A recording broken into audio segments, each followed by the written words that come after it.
all day long, everyone, hey, how you doing? How you doing? And you're gonna find out how I'm doing right now. It's been a long day, and I think I've just been fighting back too. Looking forward to this, but we'll see how it goes. Before I start, I want you to know that as I was thinking of the speech and thinking of Ashlynn and stuff, I'm gonna apologize. Sorry, not sorry. But I'm gonna sound like I'm just bragging.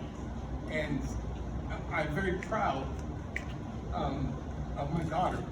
And like I said, I'm sorry, but I'm not sorry because I'm gonna tell you who she is. I'm gonna tell you some stories about what it was watching her grow and being a parent first. Okay? Hello everyone, my name is Mike Hernandez, and I'm the proud father of this gorgeous bride. So 3 years ago, I had my first run at being the father of the bride for my older daughter's wedding. For those of you that don't know, apparently that means you have to give a speech, which is by far for me the worst thing that could possibly happen. But since it's my second go at it, so I think I've ironed out all the kinks. And if you come back in 8 to 10 years, my younger daughter will be married and I'll be pro by that time. And so I'll be hosting a Zoom meeting. Be there. There's some people I want to thank. Denise and Larry, I want to thank you for helping us put on this event for our kids. You guys have been a great help, and it's just wonderful to join your family. Thank you for that. To everyone here who has been a part of setup, helping out, I could go on and just name individuals. You guys all know who you are, and thank you so much for the help because it does take a lot of pressure off someone like me, the father of the bride. Thank you. I want to start off by reading the definition of the word joy. As believers, we know that joy is a perpetual gladness of the heart that comes from knowing, experiencing, and trusting Jesus. When Amy and I found out we were going to have a second daughter, we started thinking of her name. We knew that we loved Ashlynn, and we started looking for a middle name to complement it, and we wanted to have a biblical meaning. Well, we couldn't have known that the Lord would give us the middle name Joy, and how perfectly that captures who Ashlynn is. For those of you who know her, you know exactly what I'm talking about. Throughout Ashlynn's life, all she has wanted to do is make people happy. I remember a time when it was really tense in the house, and Ashlynn decided she wanted to cheer everyone up, so she went into the office and made us a video. I wish I had the video, and trust me, I pulled out the old Mac to look for it. I couldn't find it, so she's lucky. Cade, you missed out, man. But I'm going to describe what she looked like. Ashlynn decided to go put on a swim cap, some goggles. She put a bra on the outside of her shirt, and she got her shorts and she hiked them up as far as she can.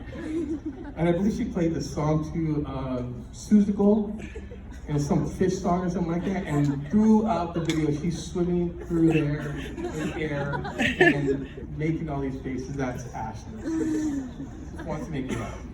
So it was fun to watch. As I sat down to write the speech, I started reflecting on Ashlynn, being Ashlynn's dad. I was reminded of all the times in her life when she brought so much joy to us and those around her. When Ashlynn was about 3 or 4, she was addicted to her pacifier. You guys know how fast she talks, right? She would have her passy in her mouth. I don't know, the only one that knew how to translate that was Megan, so, but that's the way Ashlynn was. We knew she was getting ready to the point where we had to start taking the pacifiers away, so we told her that, Amy came up with this great idea that Toys R Us is giving the kids any toy that they want in the store, but they have to give it the pacifiers. So we rounded up all the pacifiers, told her about it, went down to Toys R Us and she picked out a toy, I don't know what it was. And we get back to the house, not a tear. And Amy and I look at each other, man, we are the greatest parents ever. It was so good, you know. It's just where we are, you know? And so, after a few days, we're noticing that every time we're doing something before bed or just playing a game and stuff, Ashlynn would run to the couch, slam her head into the corner of the couch, and just sit there for a little bit, or just have her head in the cushion for a little bit. And then she'd get up, come back, happy as a clam, let's move on, let's go to whatever we're doing next, okay. And it started happening more and more frequently, and we're like, what is going on with that? So we started investigating. We go find out that Ashlynn had stashed pacifiers in the cushion, so she had to go get a little fix anytime she wanted to, and then she come back.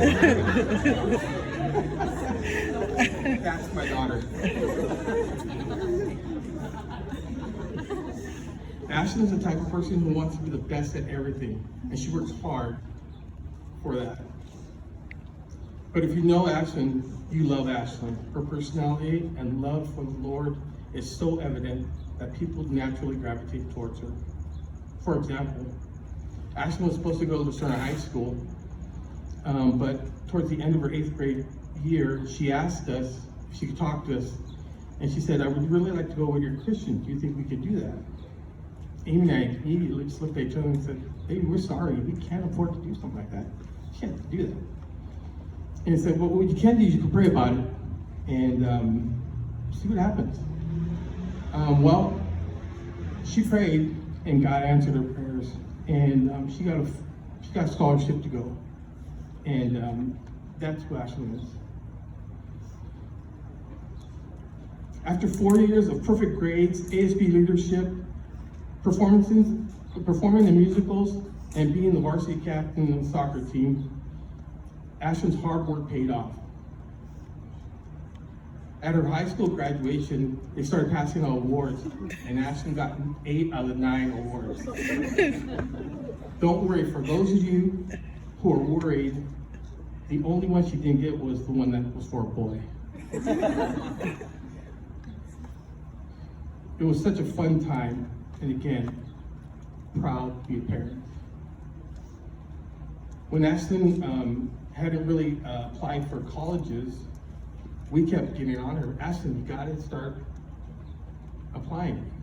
The scholarship's gonna run out, you have to apply. She wouldn't, again, she's always been, she'll take care of it herself. She's got it. Don't worry about it, she's got it. So we said, okay. And Amy and I, again, great parents, we were like, well, okay, let her, so she's not gonna go there, who cares? That's her problem, not ours, you know. We're great parents, we told her what to do. So March, she goes, Mom, I need to go to Arizona to have an interview. So Amy takes her to Arizona. By the end of the week, she has a full presidential scholarship for the school that she wanted to go to. That's my daughter. And Cade.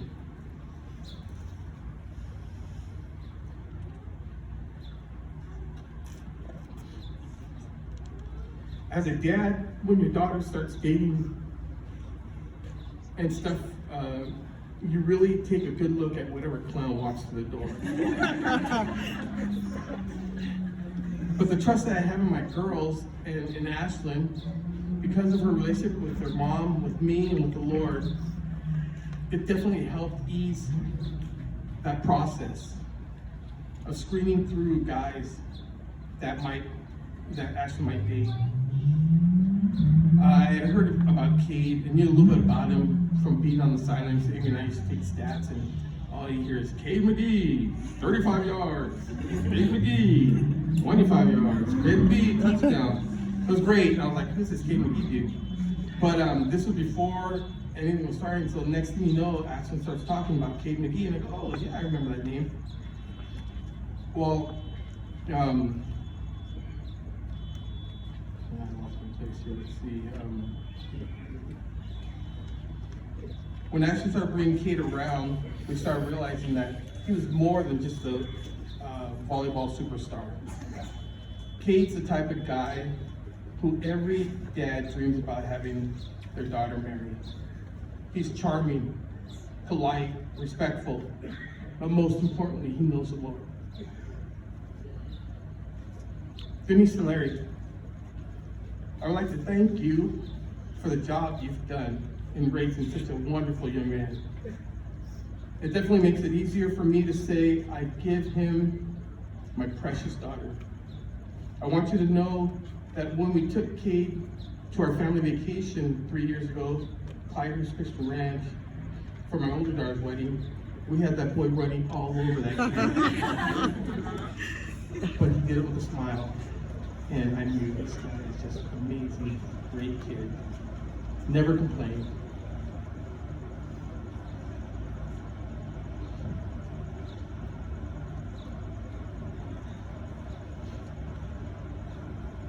My blessing, I'm sorry. As parents, we're not there with them all the time, and everyone here has played a role in shaping this couple. The talks that you have had with them, I think of Delaney and time that you spent with her when she was away from us. And there's just a lot of you, obviously Sophie, and a lot of you people here have helped in shaping these two young adults. And I want to thank you for that. The talks you've had, the times you've poured into them, and the impact you've had has shaped them into individuals and together. But the responsibility doesn't stop. Continue to challenge them in their marriage, to encourage them to grow together as one and seek Jesus together. I wanted to offer a blessing of joy for Ashlynn and Cade before I close. This is from Ephesians 3:16-21, and it says, I pray that out of his glorious riches, he strengthens you with power through his Spirit in your inner being, so that Christ may dwell in your heart through faith. And I pray that you, being rooted and established in love, may have power together with all the Lord's holy people to grasp how wide and long and high and deep is the love of Christ, and to know this love that surpasses knowledge, that you may be filled to measure of all the fullness of God. Now to him who is able to do immeasurably more than all we seek or imagine, according to his power that is at work within us. To him be glory in the church and in Christ Jesus throughout all generations, forever and ever. Amen. My last thought. When I was younger, I volunteered in high school ministry for a group called Young Life. Well, at the end of our meetings, we'd sing praises to the Lord. I remember one of the songs that said, have you ever seen Jesus my Lord? He's here in plain view. Take a look, open your eyes, he'll show it to you. The song goes on to describe beauty around us, like mountains, the oceans and the white foam, the red skies with yellow feathers suspended like feathers. At one point, the song describes family. Well, Ashlynn and Cade, I would ask that you take a good look around at all these people. Look at all your family and friends here who are gathered to honor, support, and love. And I ask, have you seen Jesus the Lord? He's here in plain view. So here, to the new Mr. and Mrs. McGee.